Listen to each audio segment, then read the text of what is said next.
مولاي صل وسلم دائما أبدا على حبيبك خير الخلق كلهم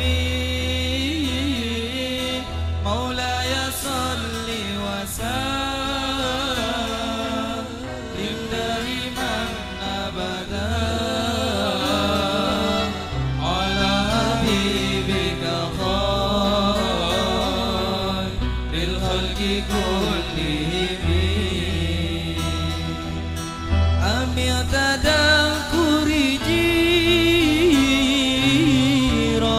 بدي سلامي مسست دمع جرى من مقلة بدمي أما بترهم تلقاء كاذبتي وأومض البرق في ظلماء بالإطمي.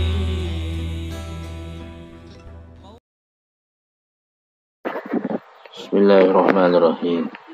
Assalamualaikum warahmatullahi wabarakatuh. Nahmaduhu wa nusalli wa nusallimu ala rasulil karim, amma ba'du. Baik sahabat Vulkan Azam channel, di video kali ini kita akan membahas tentang ziarah sir ya. Perlu diketahui ziarah sir ini adalah gabungan dari pembacaan Yasin yang 1 kali setara dengan 41 kali ditambah dengan Yasin 7 mubin ya. Kaifiatnya seperti itu. Bagaimanakah Yasin 7 mubin? Yang pertama, dalam surat Yasin itu ya terdapat 7 mubin, yaitu di ayat ke-17 itu mubin yang pertama. Lalu di ayat ke-24,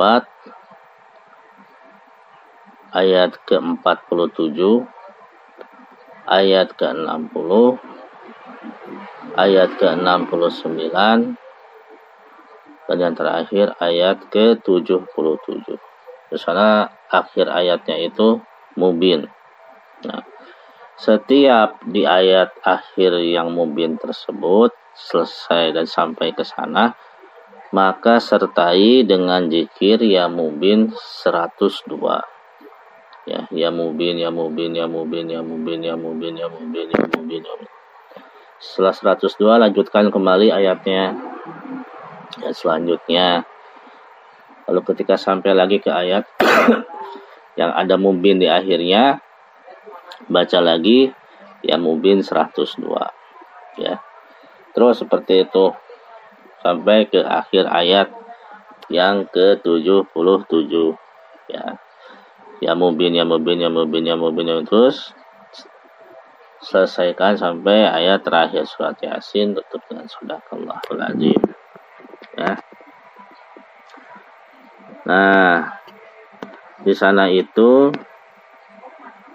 apabila kita berniat untuk ziarah sir, maka setelah shadaqallahul azim, setelah tutup surat Yasin, niatkan, ya Allah, hantarkanlah aku ke makom wali Allah. Misalkan waliullahnya siapa?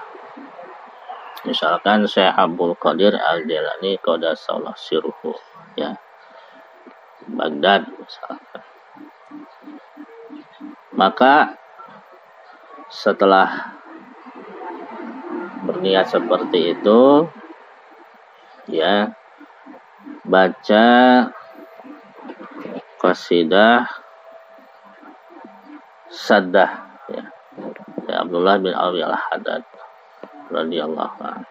Ya, karena beliau pun seorang kutub di zamannya yang bisa menghimpun banyak lautan-lautan ilmu, sehingga banyak para aulia zamannya pun yang selalu berkumpul baik secara rohani maupun batiniah dengan beliau, ya, ataupun secara zahir. Maka umumnya orang yang berziarah ke makam wali pasti membaca qasidah sadah. Seperti apa qasidah sadah ini? Ini saya sertakan teksnya.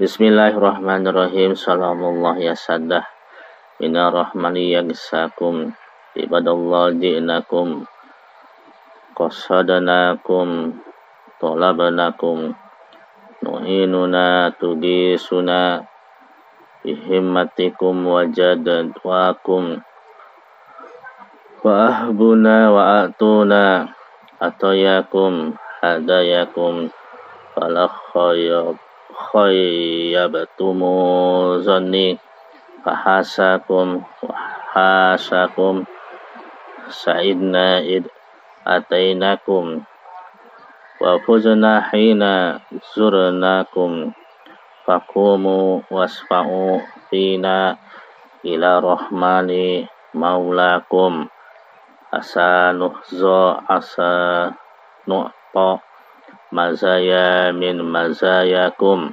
asa tazrota tazroh asa rahmah tagisana wa tagisakum salamullah hayyakum wa ainullahi tar'akum wa sallallahu maulana wa salama ma atainakum alal muhtari safi'ina wa munkidina wa iyyakum. Setelah selesai membaca salamullah sadah tersebut, ya, maka kita niat berangkat untuk menziarahi makomnya, ya, dengan melaksanakan sholat safar 2 rakaat. Ya, rakaat pertama membaca li'ilafi Quraisyin, ya, li'ilafi Quraisyin.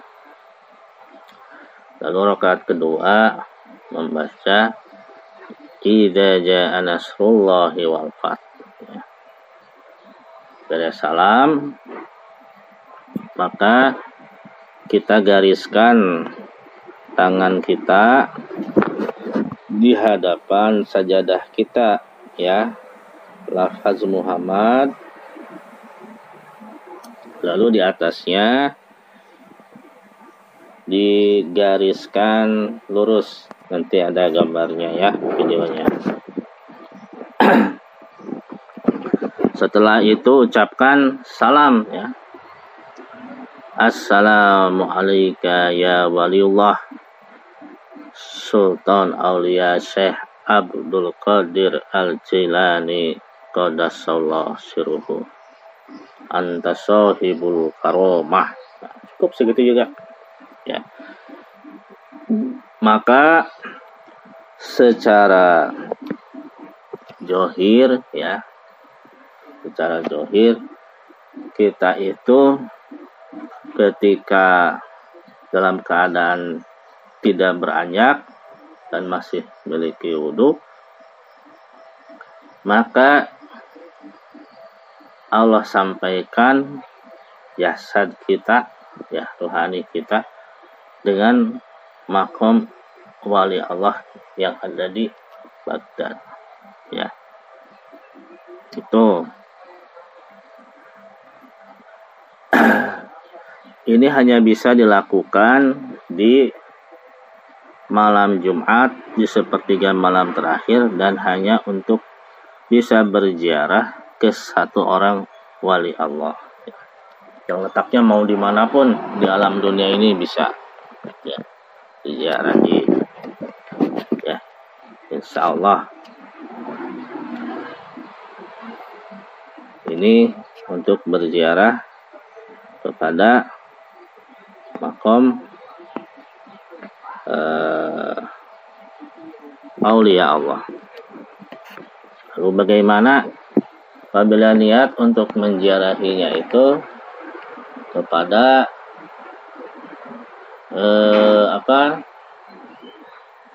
para nabi, para rasul atau kanjeng Rasulullah sallallahu alaihi wasallam di Madinatul Munawwarah. Insyaallah bisa, ya. Insyaallah bisa. Caranya seperti apa? Yaitu setelah beres Yasin membaca salawat Badar.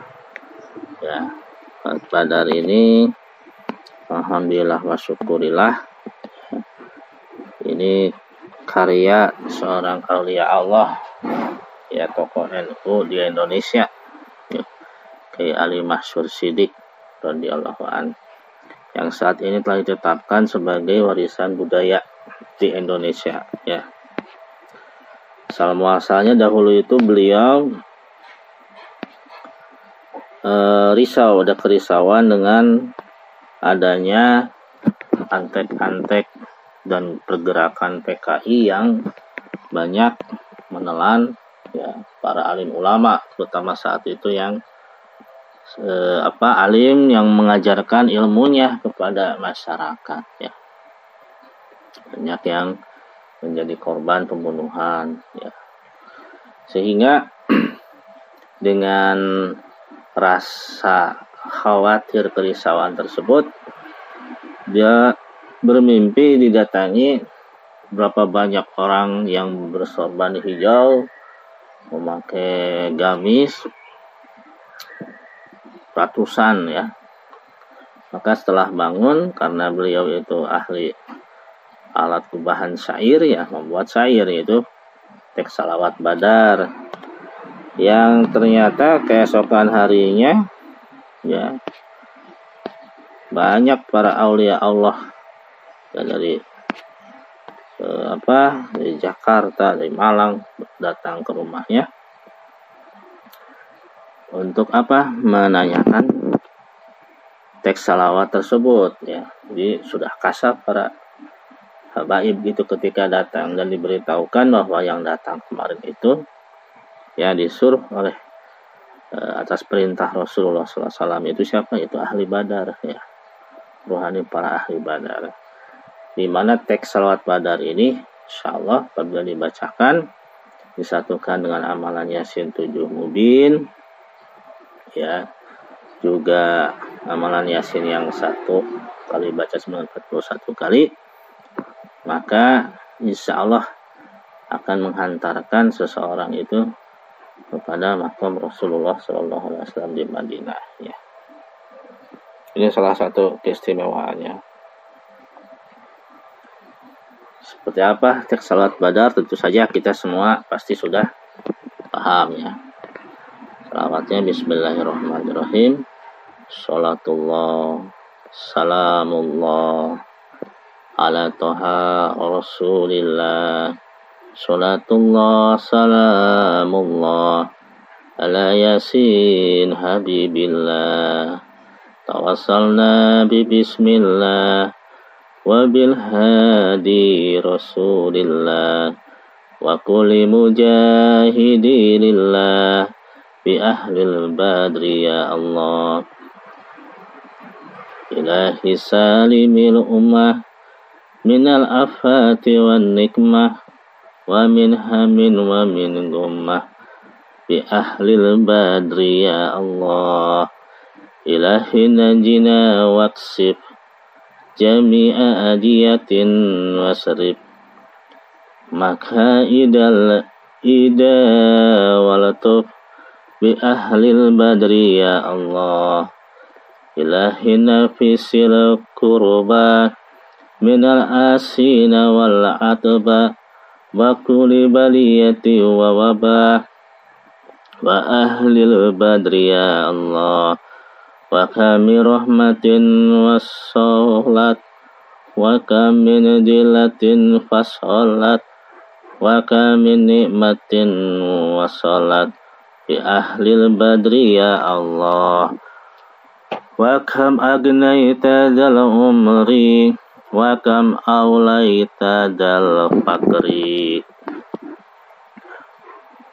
وكم آفيت بالوزر وأهل البدر يا الله لقد ضاقت على القلب جميع الأرض مع الرحب فانجي من البلاء الصعب وأهل البدر يا الله أتينا طالب الرفق وجول الخير والسعد فوسع منحة الأيدي وأهل البدر يا الله فلا تردد مع الخيبة بل اجعلنا على الطيبة أيا ذا العز والهيبة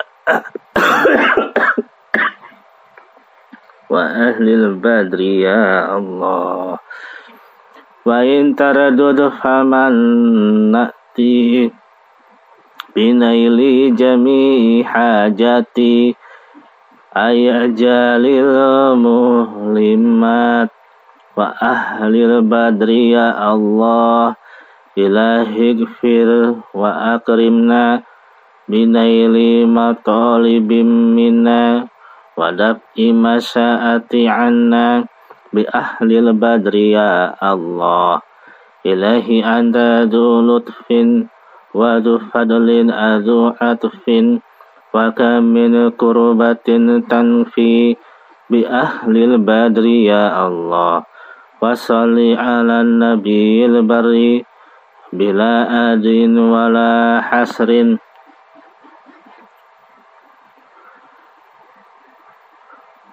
فانجي من البلاء الصعب بأهل البدر يا الله أتينا طالب الرفق وجول خيري وسعدي وواسل من حتى الأيدي بأهل البدر يا الله فلا تردد مع الخيبة بل اجعلنا على طيبة ويا ذا العز والهيبة وأهل البدر يا الله وإن تردد فمن ناتي بنيل جميع حاجتي أيا جالي ملمات وأهل البدر يا الله إلهي اغفر وأكرمنا بنيل مطالب منا ودفع مساءة عنا بأهل البدر يا الله إلهي أنت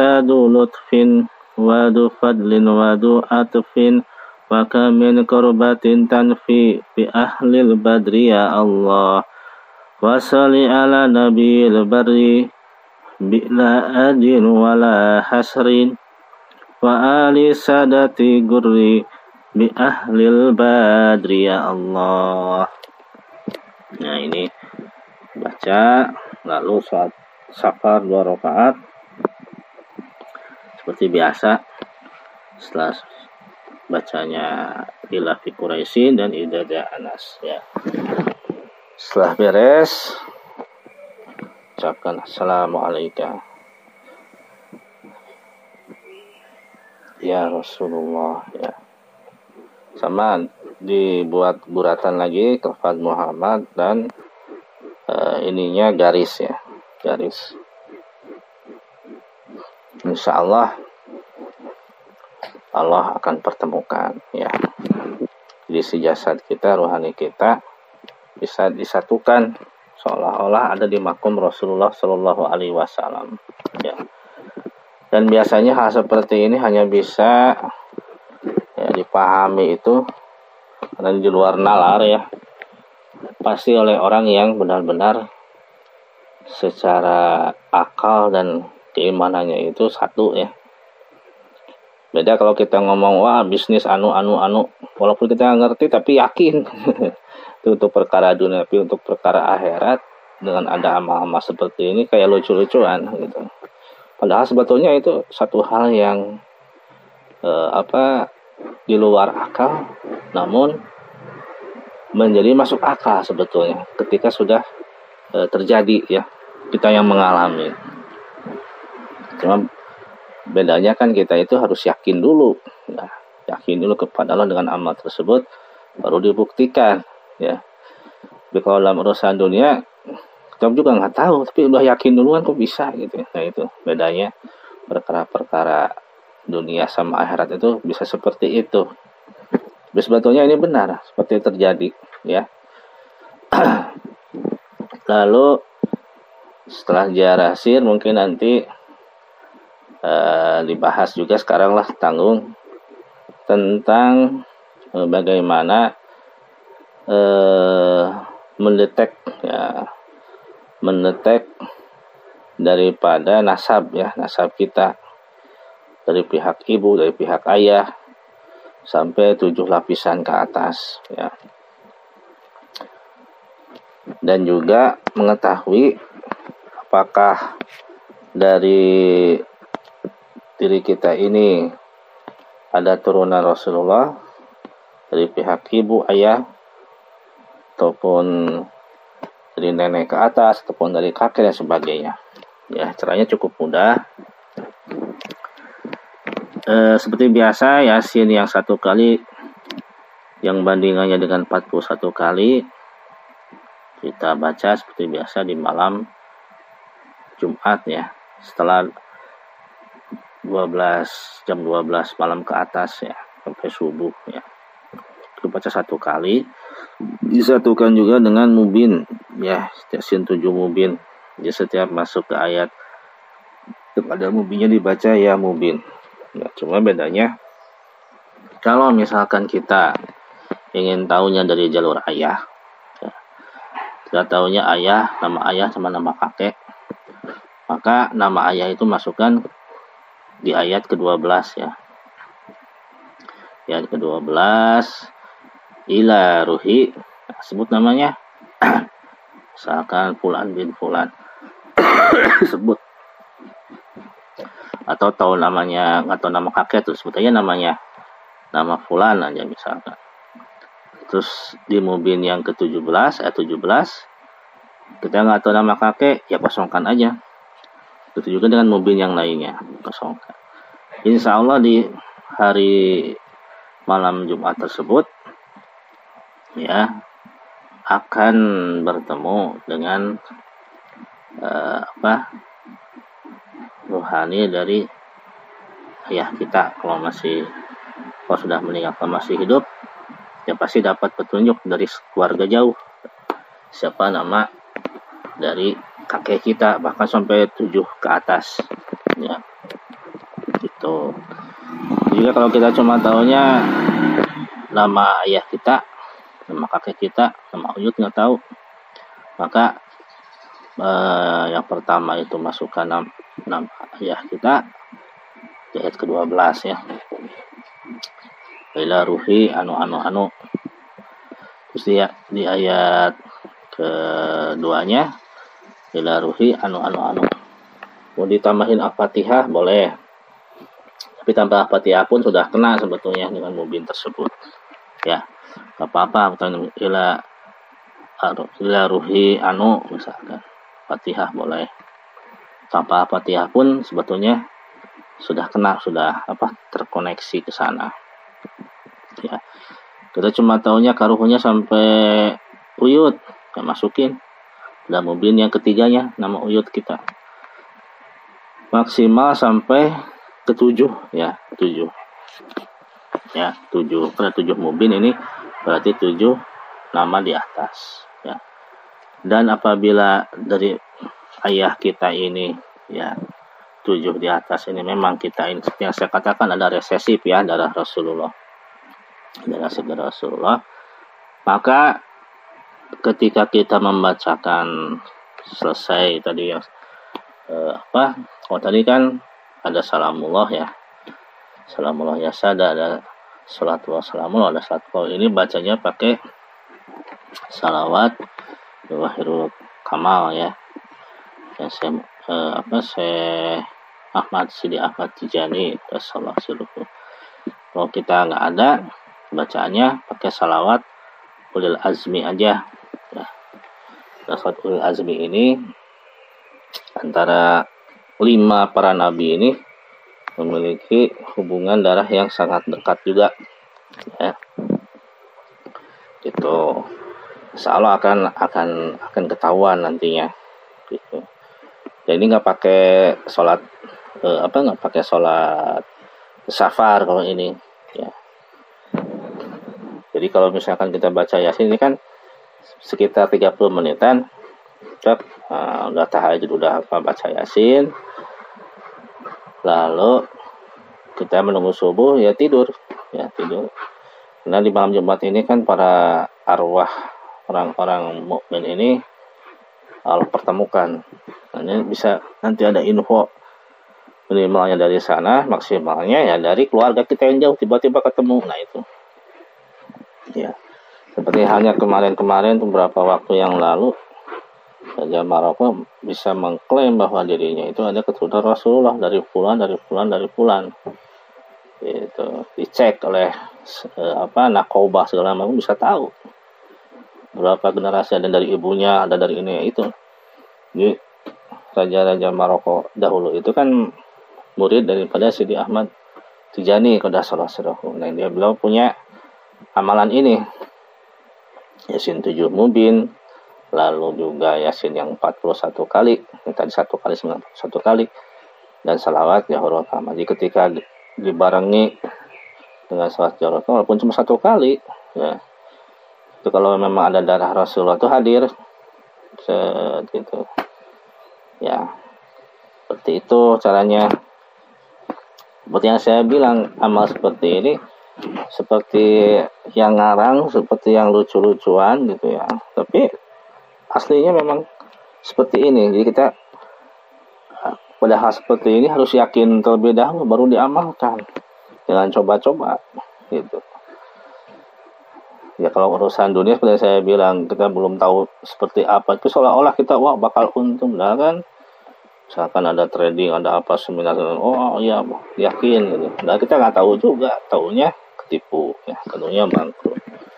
Nah, kalau ini yakinnya ini udah jalurnya insya Allah betul ya, tapi kita ya kadang-kadang kita menganggap kok bisa ya, masa sih. Nah itu karena keimanan kita itu antara akal sama hati itu masih bertolak belakang.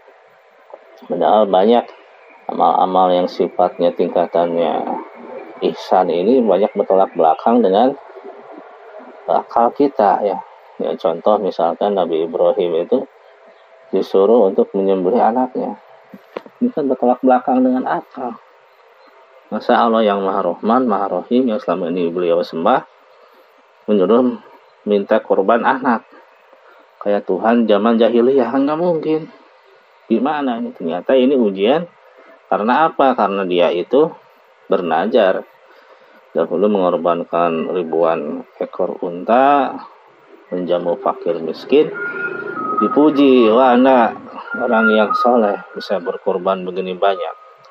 Karena saat itu beliau belum punya anak, beliau berkata, nih jangankan korban unta, kalau saya punya anak laki-laki nanti saya bernajar. Kalau Allah katanya nyuruh untuk menyembelih anak saya sembelih. Nah itu ternyata bukan Allahnya yang meminta ya, Allah mengingatkan. Karena apa? Nabi Ibrahimnya udah bernajar gitu. Dan banyaklah yang sifat-sifatnya itu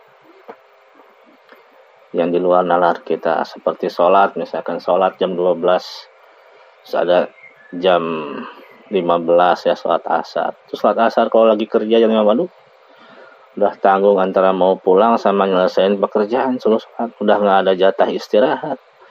Kalau kita curi-curi bisa sholat awal waktu, wah bisa dipecat. Nah ini sesuatu hal yang di luar nalar gitu. Tapi ketika kita lakukan ternyata Masya Allah, nah jabatannya bisa seperti itu ya, nggak ada masalah, nggak dipecat kok gitu ya. Itu kurang lebihnya ya. Subhanallah bihamdihi, subhanallah bihamdika, asyhadu an la ilaha illa anta astaghfiruka wa atubu ilaik. Wa min tusu'an wa zalamtu nafsi faghfirli.